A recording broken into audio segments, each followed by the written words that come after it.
بسم اللہ الرحمن الرحیم۔ پہلی تراویح۔ آج کا بیان پہلے سوا پارے کی تلاوت پر مشتمل ہے، یعنی سورہ فاتحہ اور سورہ بقرہ کی 176 آیات پر مشتمل ہے۔ سورہ فاتحہ کو عام زبان میں الحمد شریف بھی کہتے ہیں۔ یہ سورت اگرچہ سب سے پہلے نازل نہیں ہوئی، لیکن تلاوت اور کتابت کے لحاظ سے قرآن مجید کی سب سے پہلی سورت ہے۔ سورہ فاتحہ ایک دعا ہے جو اللہ رب العزت نے بندوں کو سکھائی ہے، یعنی سورہ فاتحہ بندے کی جانب سے اللہ تعالیٰ کے حضور میں ایک دعا اور درخواست ہے، اور پورا قرآن اللہ تعالیٰ کی جانب سے اس دعا کا جواب ہے۔ بندہ دعا میں کہتا ہے، اے میرے رب مجھے صراط مستقیم یعنی سیدھا راستہ بتا۔ اس درخواست کے جواب میں یہ پوری کتاب اس کو عطا فرماتا ہے کہ لے، یہ ہے وہ ہدایت جس کی تو نے درخواست کی ہے، اور یہ ہے سیدھی راہ جو تو چاہتا ہے۔ اس کے بعد سورہ بقرہ شروع ہوتی ہے۔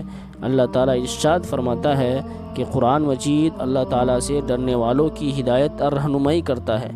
یہ ہدایت ان لوگوں کے لیے نہیں آئی جن میں ہدایت حاصل کرنے کی خواہش اور طلب نہیں ہے، پس وہ گونگوں اور بہروں کی طرح محروم رہتے ہیں۔ اس صورت میں غیب پر ایمان لانے کی، نماز قائم کرنے کی ہدایت کی گئی ہے، اور ایمان کی تفصیل یہ بتلائی ہے کہ قرآن اور تمام آسمانی کتابوں پر ایمان لایا جائے، اور آخرت پر یقین رکھا جائے، اور اللہ تعالیٰ کے دیے ہوئے رزق میں سے اس کی راہ میں خرچ کیا جائے۔ منافقت سے منع فرمایا گیا، دوزخ کے عذاب سے ڈرایا گیا ہے۔ اس صورت میں حضرت سیدنا آدم علیہ السلام کی پیدائش اور ان کو اپنا خلیفہ بنانے اور اس سلسلہ میں فرشتوں اور آدم کے امتحان کا ذکر فرمایا گیا ہے۔ اللہ کے حکم سے فرشتوں نے حضرت آدم علیہ السلام کو سجدہ کیا، لیکن ابلیس نے سجدہ کرنے سے انکار کیا، جس کی وجہ سے وہ مردود ہوا۔ پھر اس لعین نے، اس مردود نے آدم و حوا کو طرح طرح سے بہکانا شروع کیا، یہاں تک کہ آدم و حوا سے نادانستہ طور پر چوک ہو گئی اور جنت سے زمین پر اتار دیے گئے۔ انہوں نے توبہ کی جو قبول کی گئی۔ اس کے بعد حضرت موسیٰ علیہ السلام کا ذکر ہے کہ وہ کوہ طور پر گئے تو ان کی عدم موجودگی میں ان کی قوم نے بچڑے کو اپنا معبود بنا لیا۔ پھر بھی اللہ رب العزت نے ان کو معاف فرما دیا اور ان کو من و سلویٰ کی غذا عطا فرمائی، اور ان کے 12 قبیلوں کے لیے 12 چشمے پانی کی معجزانہ طور پر عطا فرمائے۔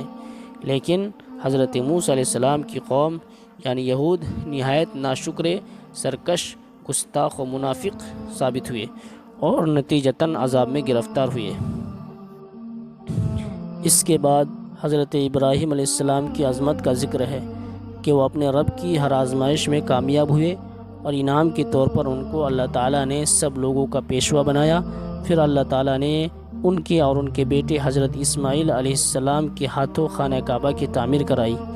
اس مبارک موقع پر حضرت ابراہیم علیہ السلام نے اللہ تعالیٰ سے دعا کی کہ ان کی اولاد میں ایک ایسا نبی پیدا ہو جو ساری دنیا کو ہدایت کرے۔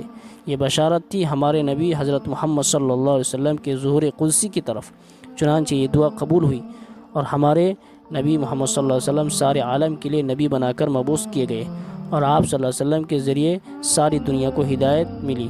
آگے اس صورت میں قبلہ کی تبدیلی کا ذکر ہے، جس میں بیت المقدس کے بجائے خانہ کعبہ کی طرف منہ کر کے نماز پڑھنے کا حکم دیا گیا، اور ہمیشہ کے لیے بیت اللہ کو قبلہ قرار دیا گیا، اور حکم دیا گیا کہ جہاں کہیں بھی رہو نماز میں بیت اللہ کی طرف منہ کرو۔ پھر مردار، خون، سور کا گوشت اور غیر اللہ کے نام نذر کی ہوئی چیزوں کا حرام ہونا بتلایا گیا۔